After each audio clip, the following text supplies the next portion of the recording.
Ada ceramah dari seorang kiai yang dimana kiai ini sepertinya kurang literasi ya tentang Syiah, terlebih Syiah yang di Iran sana, yaitu Syiah Imamiyah Rafidah, terkhusus Ali Khamenei. Di sini saya bukan ingin merendahkan sang kiai, cuman di sini saya ingin menyatakan bahwa kiai tersebut mungkin kurang literasi tentang boroknya orang Syiah yang sedang bertakyah, terkhusus Ali Khamenei. Coba kita simak seperti apa dulu videonya, nanti baru kita paparkan buktinya bahwa Ali Khamenei sudah terbongkar kedoknya ketika bertakyah. Musengannya kok Ali Khamenei mati ya.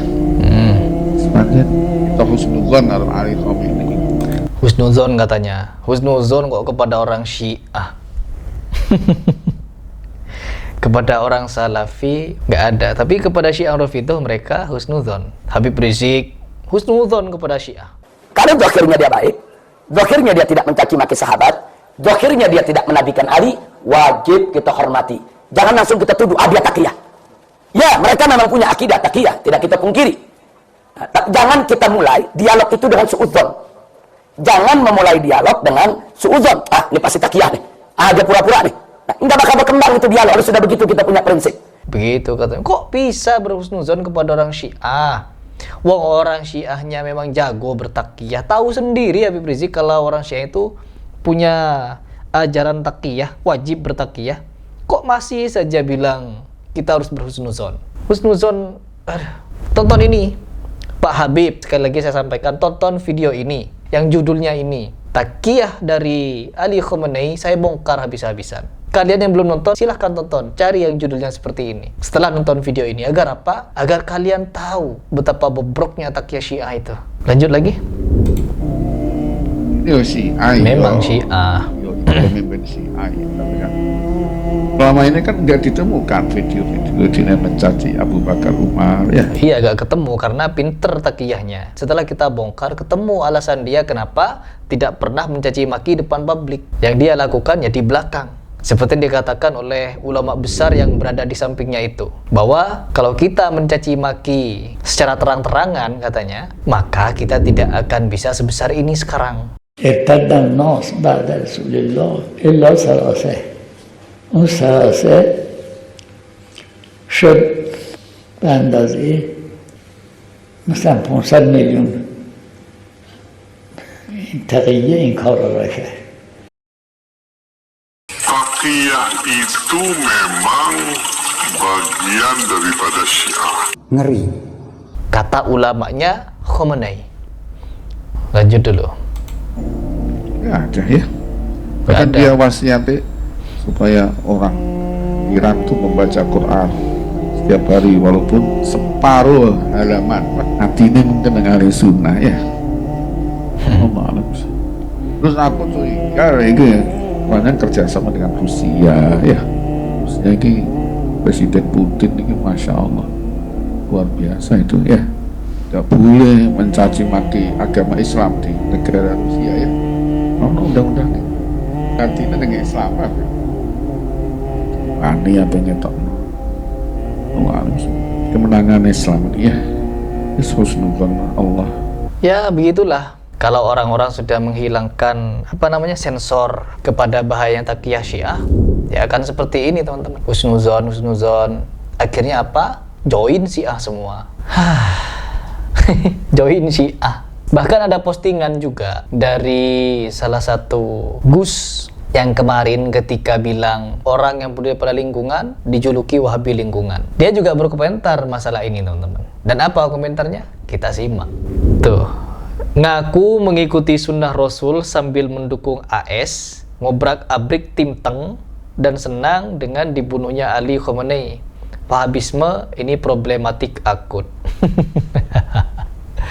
Aduh ya Allah. Perhatikan teman-teman, orang yang berpaham sufi, mereka tidak akan punya pilihan lain kecuali mendukung Syiah. Sekalipun Syiah telah membantai jutaan umat muslim Sunni di Ardus Syam. Dan mereka tidak mau membahas itu. Beda dengan kita, ketika Harry Pas diminta untuk coba dong bahas kebobrokan atau kejahatan, kebiadaban dari Israel. Saya bahas habis-habisan.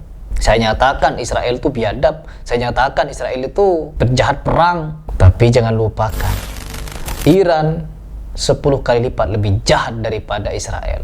Keduanya sama-sama jahat, tidak ada yang lebih baik, tapi Iran lebih parah. Semenjak dikuasai Ali Khamenei, penjajahan yang dilakukan oleh Iran meluas kemana-mana. Korbannya jutaan, anak-anak dimutilasi, anak-anak kecil bergelimpangan teman-teman di jalan-jalan, ditembak-tembaki oleh militer yang diutus oleh Khamenei.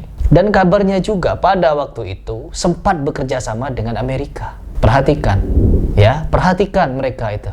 Dan tiba-tiba sekarang banyak sekali orang-orang yang menarsikan husnuzon, kita husnuzon kepada Syiah. Makanya di Indonesia ini sudah mulai banyak orang yang baiat ke Syiah. Yang dulunya Syiah sembunyi-sembunyi di Indonesia, menyebarkan dakwahnya begini-begini, akhirnya sekarang sudah mulai terang-terangan. Dia berani nyewa GBK untuk teriak-teriak ya Husain, tepuk-tepuk dada, nyanyi-nyanyi.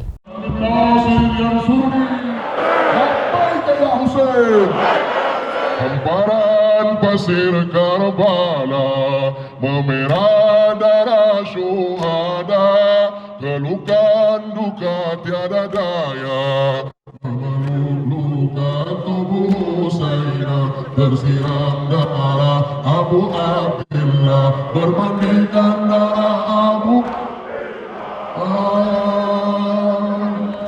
Ya Husnul, Ya Maktul, Ya Syahid, Ya Husain, Ya Husain, Ya Maktul, Ya Maktul, Ya Syahid, Ya Husain. Meratapi kematian Husain.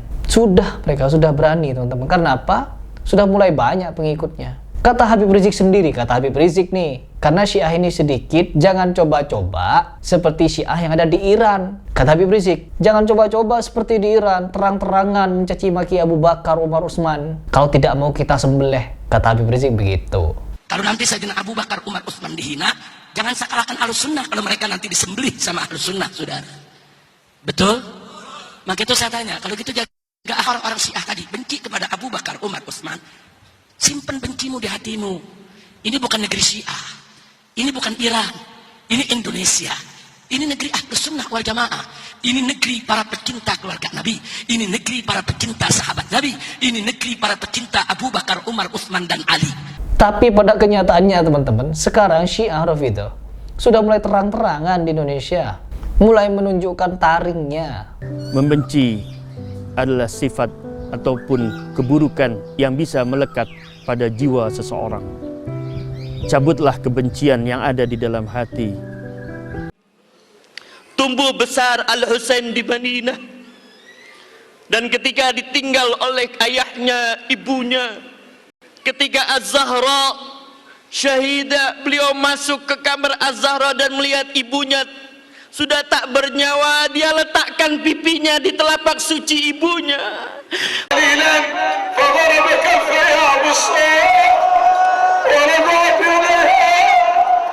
ثم ربش الباب برجله فكسرها ودخل فاستقبلته فاطمة وصاحت يا أبتاه وصاحت يا أبتاه فلما حالت بينه وبينه رفع السيف وهو في غمده وجاء جنبها ورفع الصوت فضرب ذراعها ثم ضربها على عضدها. Apa ini? Akibat dari husnuzon. Ketika kita mengubah mode sensor kita kepada taqiyahnya Syiah dengan cara husnuzon, maka habis sudah teman-teman. Habis sudah. Maka apa yang akan terjadi? Mereka akan semakin leluasa. Tuh, orang Sunni sudah mulai husnuzon kepada kita. Mari kita doktrin orang-orang awam agar ikut kita, agar ikut Sunni, agar ikut Syiah. Nanti ketika banyak, kita nyanyi tepuk-tepuk dada, tepuk-tepuk pedang ke kepala, lalu kita kafirkan para sahabat. Sudah ada beberapa video di Indonesia. Ada yang berani, ada yang sembunyi-sembunyi. Ada Syiah yang berani teman-teman. Seperti ini videonya. Pembelaan Fatimah Zahra itu menjadikan tulang rusuknya patah. Pembelaan Fatimah Zahra terhadap imamah wal wilayah membuat seluruh tubuhnya lebam karena pukulan dan cambukan orang-orang yang tidak sepakat dengan Ahlul Bait Rasulullah sallallahu alaihi wa alihi. Ada Syiah-Syiah yang berani. Ada juga Syiah yang sembunyi-sembunyi, diam-diam. Kenapa? Kalian tahu sendiri ya, taqiyah. Kurang apa lagi buktinya? Kurang apa lagi? Silahkan dipikir.